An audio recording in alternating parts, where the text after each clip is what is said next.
it's Jennifer from Flux. Welcome to part 1 of our 2022 summer crochet along. I am so super excited about this project. I've been working on it for weeks, putting the videos together and making the bag and just putting all the parts together. This is the Island Hopper bag. This is the perfect little summer bag, and we are going to make this every step of the way together.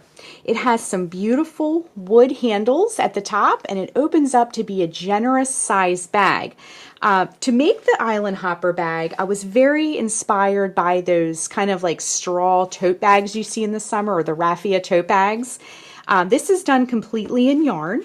It has some, like I said, some lovely wooden handles. We're going to crochet right onto them, and we're going to create 2 panels for our bag that we're going to seam together. We're using very simple stitches, and I'm going to help you with yarn substitutions so you can kind of use some things you have, or if you want to get the exact yarn I'm using, it's totally up to you. We're going to seam the bag together so it becomes, our 2 panels become a bag. And then for the final part of our crochet along, we're going to learn how to make this summery charm. Now it's completely optional, and as you can see, it has a hook, so it's removable as well. So you can use this, I'm just going to flip it over so you can see, but you can use this like a regular kind of plain bag, or you can clip this fun removable charm onto it that we're going to make together as well. It's just some really easy pom-poms. I happen to have some wood beads that sort of match the handles and some tassels. And this was all done with scrap yarn. So really fun and a great way to use up maybe some scraps that you have laying around too. Now, the full calendar of our crochet along can be found on the blog, and the link is down below for that. All the parts to our crochet along will be on the channel and the blog forever. You can go back and make it at any time. You can make a different one every single summer if you want to. So all the parts will be there, and you can really go at your own pace. So again, we're going to talk today about supplies, and we talked a little bit about the project. The next part, part 2, will be actually crocheting these panels. Part 3 will be seaming the panels together to create the bag itself. And then the last part of our crochet along will be the charm, the fun optional little removable charm if you'd like to do that as well.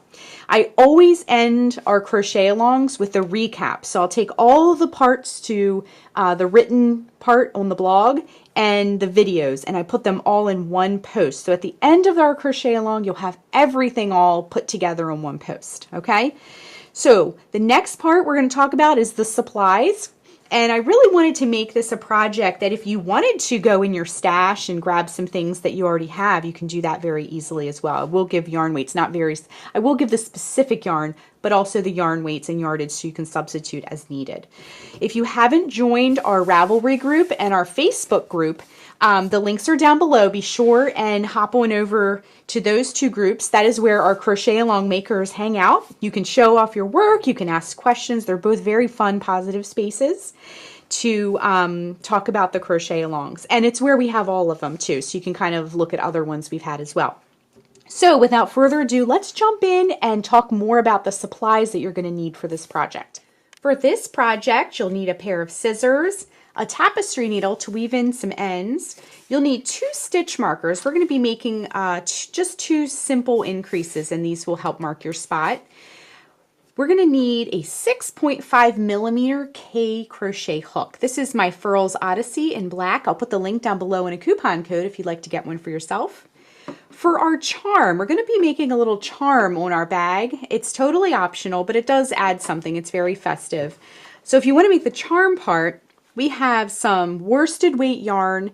As you can see, these are just some scraps that I have. I really liked all the fun, bright colors. Looks very summery together. This happens to be Red Heart Super Saver, and I grabbed a couple of colors. This is the turquoise, the spring green, shocking pink, and I believe this is the pumpkin. I had a little bit left of that. And then to make our little charm top, I have this clasp. It's just a real simple clasp. It's called a lobster clasp, and you just kind of spring loaded. They have other ones. I saw plastic ones in the kids craft aisle of the craft store that were all different colors. So this one happens to be metal. I just liked the large opening because it makes it easier to clip onto things. But you can get colorful ones or different shapes as well. And then if you wanted to add some beads, you can add them onto your charm as well. So the clasp and the scrap yarn and the beads, that part is optional for your little charm. And for the bag part, you're going to need some handles. Now I can link up at the bottom, I'll put a link down below, of a tote bag that I did where the handles were crocheted. So if you preferred crocheted handles for your bag, totally fine.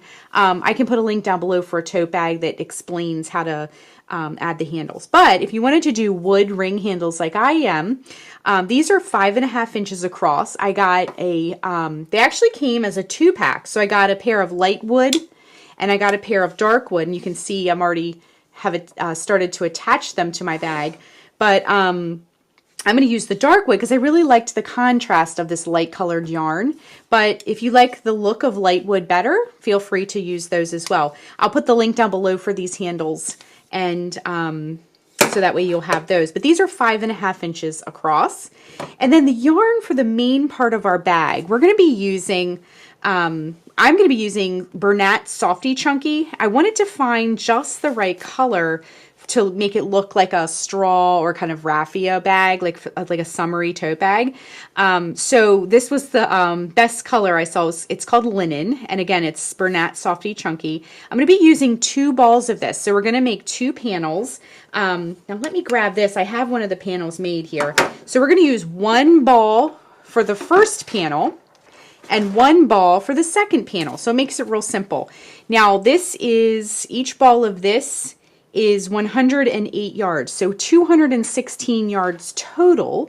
And if you need to substitute yarn, look for, if you look at your yarn label, look for the little yarn ball with the number in it. This is a number 6 super bulky yarn, and you'll need, again, 216 yards of that. That will give you plenty of yarn. I had just a little bit left after making the 1 panel to use to seam it together. So, and again, in the linen color. Now you could do any color you like. I just wanted it to kind of mimic that like straw tote bag that you see a lot in the summer. And this does not come in dye lots, this particular yarn, so I wasn't super worried about this, getting the same dye lot for my yarn. And if you notice though, this yarn recommends an 8mm L crochet hook, and we are using a 6.5mm K crochet hook. And I did that on purpose because I wanted our bag, when we create the fabric of our panels, I wanted it to have a little bit of stiffness, so it would be a little bit more structured as a bag to hold and to carry and to have your stuff in there. So we are going to be going down a hook size from the recommended hook size. I didn't want it to have a lot of like loose drape or flexibility. I want it to be nice and stiff to make a structured feeling bag.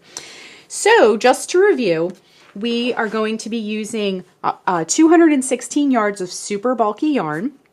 We're going to be using some scrap yarn in worsted weight acrylic, just scraps I had on hand. I also did a little experimenting with some cotton dishcloth yarn, and that worked just as well. So whatever you have on hand, we're just going to make pom-poms and tassels out of this. So nothing too specific, just what you have on hand would be great. A lobster clasp to clip your little charm on, some wood beads if you have them, if not, no big deal. It's just to add a little accent, and I really liked how they sort of match the handles. So it kind of like picks up on that wood handle. Tapestry needle, scissors, 2 stitch markers. If you don't have stitch markers, you want to make sure they're removable first of all, but if you don't have stitch markers, you can use a little piece of scrap yarn and tie on the spot that we need to mark, no big deal. And then our 6.5mm K crochet hook, and our yarn ball went through the hoop there, and a set of 2 wood handles, 1 for each panel of our bag, so you can carry them and open them. Now, before we depart, I wanted to mention a few more things. The full supply list and information and links can also be found on the blog. You can see the full list as well as the calendar of what we'll be doing each part of our crochet along. We will be, for our first part today, we were talking about the supplies needed and just some information about the project. For the next part, next time, we're going to be constructing the panels. We're going to do the crochet part and making the panels of our bag. For the next part after that, we will be seaming our bag together to create the bag. And then the last part of our crochet along, we will be making this little charm that you can clip right onto your bag to add a little fun summery extra. And then finally, like I do with all of my crochet alongs, we will have a recap. So I'll put all the parts of the crochet along in one handy post so you can have it all together. Many of you like to make multiple versions of our crochet along project, so that way you can have all of it together in one spot if you're looking for a certain part. We also have a Ravelry group and a Facebook group for our crochet along makers. So you can show off your yarn, you can ask people questions. There's a lot of experts in there. You can also answer other people's questions if you're a seasoned crocheter and want to help. You can ask people's opinions. I know a lot of people are like, do you think this color looks good with this color, and so forth? Or look at this yarn I got for my project. And everybody always comes up with such interesting color combinations. So hop on both of those groups if you haven't done that as well. The links are below too. So I will see you for the next part where we're going to get to work and start crocheting. Thanks so much for watching, and be sure and click the subscribe button to get all the latest Fiber Flux video updates. Thanks again.